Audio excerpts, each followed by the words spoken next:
मेरी कहानी। शादी के फेरे होते ही मेरी विदाई हो गई और बहुत दूर का सफ़र करके हम एक गांव में आ गए। ससुराल पहुंचते ही मुझे एक कमरे में बिठा दिया गया। मैं एक पढ़ी लिखी लड़की थी और मेरे मम्मी पापा ने मेरी शादी मेरी मर्ज़ी के ख़िलाफ़ एक किसान से की थी। मैं अपने भाग्य पर रो रही थी, इसके अलावा और कुछ भी नहीं कर सकती थी। बस बैठी रो रही थी। कुछ देर बाद मेरे पति अंदर आए तो मैंने हल्की सी एक झलक उनकी तरफ देखा तो वो एकदम मुझे गंवार सा लगा। रंग उसका थोड़ा सांवला था। वो मेरे सामने आकर बैठ गया और मुस्कुराने लगा और मुझे देखने लगा। मुझे उसका यूं देखना बहुत बुरा लग रहा था। वो मुझे एक आँख भी नहीं बहा रहा था। वो मुझे भा भी नहीं रहा था और मैं उसे देखना भी नहीं चाह रही थी, लेकिन मुझे उसे देखना पड़ रहा था। उसने कहा, मैं बहुत किस्मत वाला हूँ जो मुझे तुम जैसी खूबसूरत और पढ़ी लिखी पत्नी मिली है।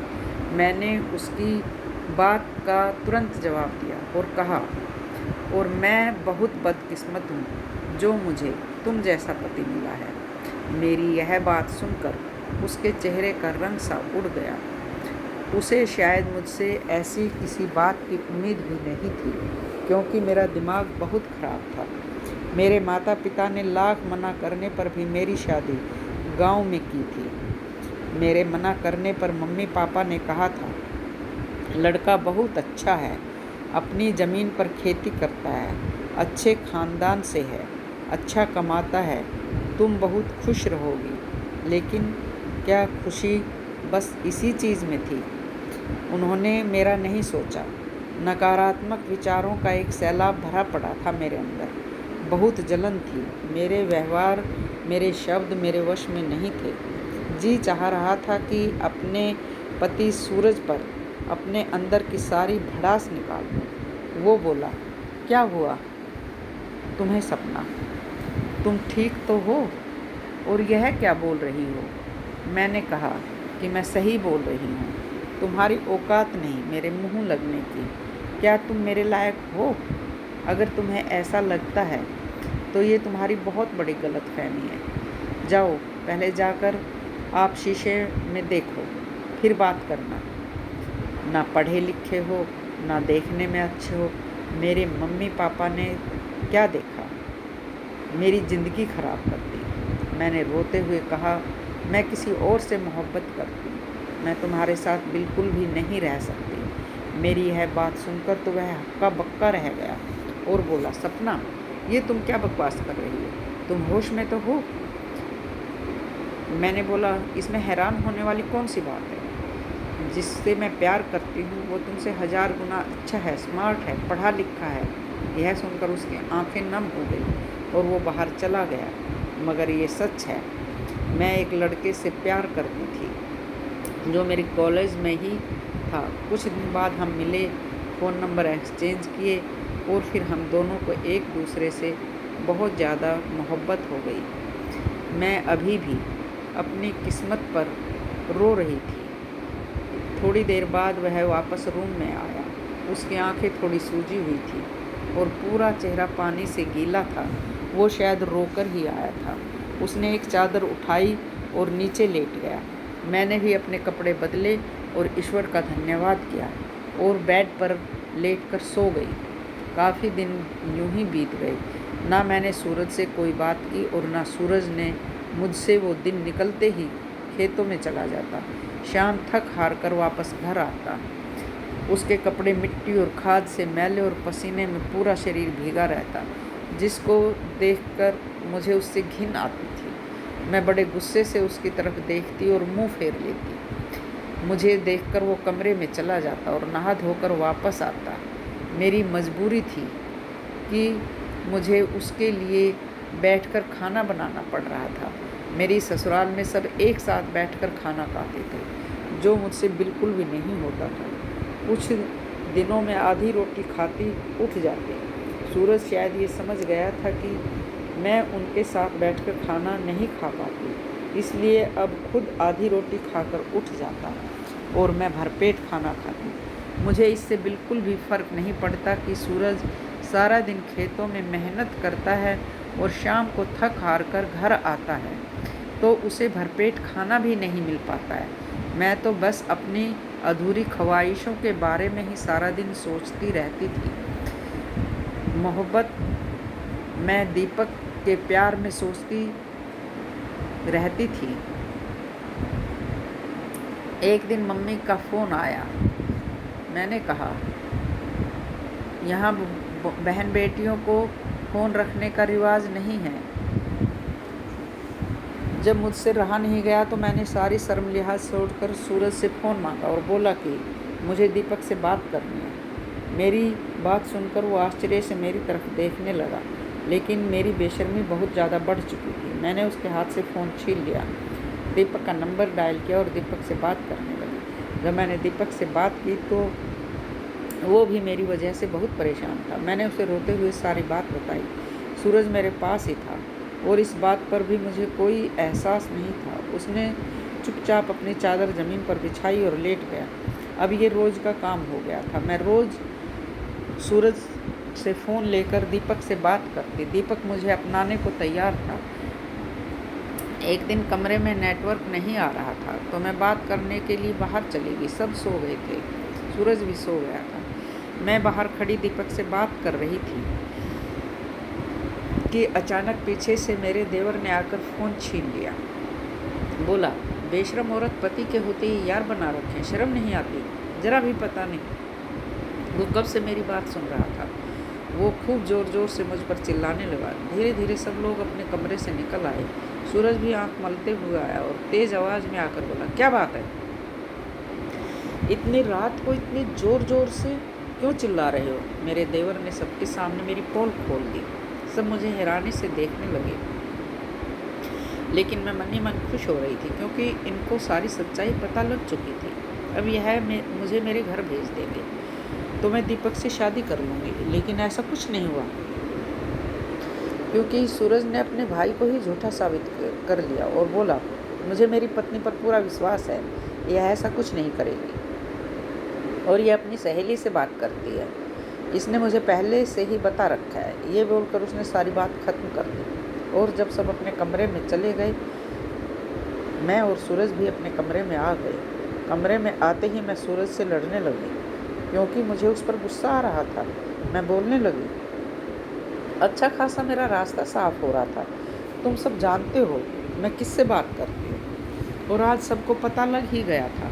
तुम मुझे इस घर से निकाल सकते थे, फिर मेरे मम्मी पापा को मजबूर होकर दीपक से मेरी शादी करनी पड़ती, लेकिन तुम्हारी इस बकवास ने मेरे सारे रास्ते बंद कर दिए। तुम मुझे छोड़ क्यों नहीं देते? क्योंकि मम्मी पापा की वजह से मैं खुद कुछ नहीं कर सकती थी। अगर मैं तुम्हें छोड़ भी दूँ तो तुम पर कोई इल्ज़ाम बर्दाश्त नहीं कर सकता, क्योंकि तुम्हारे और तुम्हारे मम्मी पापा की इज्जत ही मेरी इज्जत है। अगर वो लड़का इज्जत के लिए तुम्हें अपनाने को तैयार है तो 2-3 दिन में मैं खुद तुम्हें उसके पास लेकर जाऊंगा, उससे बात करके खुद पर सारा इल्ज़ाम लेकर तुम्हें तुम्हारे घर छोड़ दूंगा और तलाक के पेपर भी भिजवा दूंगा। तुम शौक़ से अपनी शादी करना। और यह सुनकर मैं बहुत खुश हुई। आज पहली बार मेरी भावनाएं बदलने लगी, लेकिन मैं होश में आई और सारी बातें दीपक को बताई तो वो भी बहुत खुश हुआ और बोला, तुम शहर आ जाओ, अपने पति से तलाक ले लो, पहले हम कोर्ट मैरिज करेंगे, उसके बाद तुम्हारे मम्मी पापा हमें अपनाने पर मजबूर हो जाएंगे। मैंने भी हाँ बोल दिया और 2-3 दिन बाद सूरज के साथ दीपक के बताए एड्रेस पर शहर पहुंच गई और सूरज से बोली, तुम अब सो जाओ, मुझे तलाक के पेपर भिजवा देना और तुम्हारा मेरा कोई रिश्ता नहीं है, मैं दीपक से शादी कर लूँगी। वो बोला, 1-2 दिन में मैं इसी एड्रेस पर तलाक के पेपर भिजवा दूँगा और वो वहाँ से चला गया। मैंने दीपक के घर का दरवाज़ा खटखटाया तो दरवाज़ा दीपक ने ही खोला। मुझे देखकर वह खुश हो गया। मैं घर के अंदर आ गई। घर में उसके अलावा और कोई नहीं था, जबकि उसने मुझे बोला था कि मैंने घर में सबको बता दिया है। मैंने खाली घर देखकर उससे पूछा, तुम्हारे घर वाले कहाँ हैं? वो बोला कि कमरे में बैठ जाओ, बैठकर बात करते हैं। हमने बहुत सारी बातें की और उसने मेरे साथ अपनी फ़ोटो भी ली और किसी को सेंड करने लगा। जब मैंने उससे पूछा कि किसको भेज रहे हो, बोला तुम्हारे देवर को। और ये बोलकर नहाने चला गया। थोड़ी देर बाद उसके फ़ोन पर उसी नंबर से वापस मैसेज आया। मैंने देखा तो लिखा था, लड़की तो लाजवाब है, पर मैं इसकी कीमत 2 लाख रुपए दूंगा। जब मैंने ये पढ़ा तो मेरे पैरों तले की ज़मीन निकल गई। इससे पहले कुछ अनर्थ होता, मैं वहाँ से भाग आई और रोते रोते अपनी ससुराल पहुँच गई। मुझे घर देखकर सूरज चौंक गया और बोला कि अब क्या हुआ? बोल तो दिया था कि पेपर भिजवा दूंगा, अब यहाँ क्या लेने आई हो? मैंने उसको ना चाहते हुए भी सारी बातें बताई। उसने सारी बात सुनी और कुछ नहीं बोला। मैं उसके सामने अपने आप को बहुत छोटा महसूस कर रही थी। थोड़ी देर बाद रात हो गई और वो हमेशा की तरह अपनी चादर नीचे बिछाकर सो गया। लेकिन आज मुझे नींद नहीं आई। मैं सारी रात रोती रही और सूरज के साथ किया हुआ गंदा व्यवहार मुझे एहसास दिलाता रहा। और कुछ देर बाद दीपक का फ़ोन आया। मैंने कॉल नहीं उठाया और उसका नंबर ब्लॉक कर दिया। कुछ देर बाद सुबह हो गई तो मैंने देखा सूरज अपने बिस्तर में नहीं है। मैंने सोचा सूरज से माफ़ी मांगूंगी, उसे अपना लूँगी, क्योंकि उससे ज़्यादा मोहब्बत और खुश तो मुझे कोई रख ही नहीं सकता। ये बात मुझे समझ आ गई थी। खूबसूरती उस अच्छे व्यवहार से होती है और मेरे और सूरज का व्यवहार बहुत ज़्यादा अच्छा था। शाम हुई तो सूरज घर आया। मैंने सूरज से माफ़ी मांगी। मैं बहुत रोई, लेकिन सूरज ने मुझे कुछ नहीं बोला और कुछ पेपर दिया और कहा इन्हें पढ़कर इन पर साइन कर देना। मैंने उससे कहा मुझे माफ़ कर दो, मुझे तलाक नहीं चाहिए, मुझे अब हमेशा तुम्हारे साथ रहना है। लेकिन वो कुछ नहीं बोला और चला गया। मैं रोती रही और मैंने सोचा कि फिर से माफ़ी मांगूंगी। वो कुछ देर बाद रूम में आया और अपनी चादर उठाकर नीचे सोने लगा। मैंने उन्हें रोका और बोली आपकी जगह वो नहीं है, आपकी जगह ऊपर बेड पर है। और मैं सूरज के पैरों में गिरकर बोलने लगी कि मुझे तलाक नहीं चाहिए, मैं तुम्हें नहीं छोड़ना चाहती, मैंने बहुत बड़ी गलती की, मुझे डांट लो, गुस्सा कर लो, लेकिन मुझे माफ़ कर दो। उसने मुझे उठाया और बोला कि वो पेपर तुम पढ़ लेती तो ऐसे नहीं रोती।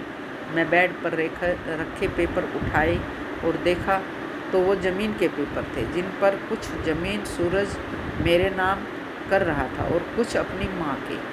ये देखकर मुझे यकीन नहीं हुआ और मैं सन्न रह गई। कोई व्यक्ति इतना अच्छा कैसे हो सकता है? लेकिन मैं ये सोच ही रही थी कि सूरज बहुत अच्छे और बहुत ऊंचे इंसान है। मुझे यह देखकर शौक भी लगा कि सूरज अपनी ज़मीन मेरे नाम क्यों कर रहा है। मैंने उससे पूछा तो वो बोले मैं कल शहर किसी काम से जा रहा हूँ, आकर सब बता दूँगा। उन्होंने मुझसे उन पेपर्स पर साइन लिया और सुबह शहर चले गए। मैंने 2-3 दिन बड़ी बेसब्री से सूरज का इंतज़ार किया, लेकिन वो वापस नहीं आए। और चौथे दिन उसका एक दोस्त उसके मृतक शरीर को लेकर घर आया। ये देखकर घर में कोहराम मच गया। मैं ये देखते ही बेहोश हो गई, क्योंकि मुझसे ये सदमा बर्दाश्त नहीं हुआ। कुछ देर बाद मुझे होश आया। मैं खूब ज़ोर ज़ोर से रोने लगी। उसके दोस्त ने बताया कि सूरज को 2 महीने पहले ही पता लगा कि उसे कैंसर है। पिछले कुछ दिनों से ना जाने क्या उसे अंदर ही अंदर खाए जा रहा था कि वो इतनी बड़ी बीमारी का शिकार हो गया और हमेशा के लिए हमें छोड़कर चला गया। ये सुनकर मुझे बहुत झटका लगा, क्योंकि ये सब शायद मेरी वजह से हुआ था। 2-3 दिन बाद मुझे थोड़ा होश आया तो मेरी सास ने मुझे एक लेटर दिया और कहा ये सूरज के दोस्त ने दिया है, उसे सूरज ने दिया था और तुम्हें देने के लिए बोला था। मैंने उनसे बोला कि मम्मी सूरज तो अनपढ़ था, फिर लेटर कैसे लिखा? मेरी सास ने बताया कि वो बहुत पढ़ा लिखा था, तुमने कभी उसे नहीं बताया। मैं चुप रह गई। मैं भागकर कमरे में गई और उस लेटर को पढ़ने लगी। नेहा, जब मैंने शादी के दिन तुम्हें देखा तो तुम दुल्हन बनी इतनी सुंदर लग रही थी कि मुझे तुमसे उसी वक्त प्यार हो गया था। और हाँ, मैं एक पढ़ा लिखा लड़का था, चाहता तो कोई अच्छी जॉब कर लेता, लेकिन मेरे पापा मुझे खेती करना सिखाया और उन्हीं खेती में आखिरी सांस ली और मुझसे वादा लिया था कि तुम कभी इस ज़मीन को बंजर नहीं होने दोगे। जिस वजह से मैं खेती करता था। लेकिन जब शादी की रात तुमने मुझे बोला कि मैं किसी और से मोहब्बत करती हूँ तो मैं पूरी तरह से टूट गया। मैंने कभी आंसू नहीं बहाए थे, लेकिन जब तुम अपने प्रेमी से बातें करती, ऐसी बातें जिन पर तुम्हारा पति होने के कारण सिर्फ मेरा अधिकार था, तो मुझसे बर्दाश्त नहीं होता। मेरा दिल टूट जाता और मैं खून के आंसू रोता था। लेकिन शायद ये बीमारी हो गई और जब मुझे पता चला तो मैंने अपने हिस्से की कुछ ज़मीन तुम्हारे नाम कर दी ताकि मेरे बाद तुम्हें कोई कठिनाई ना हो।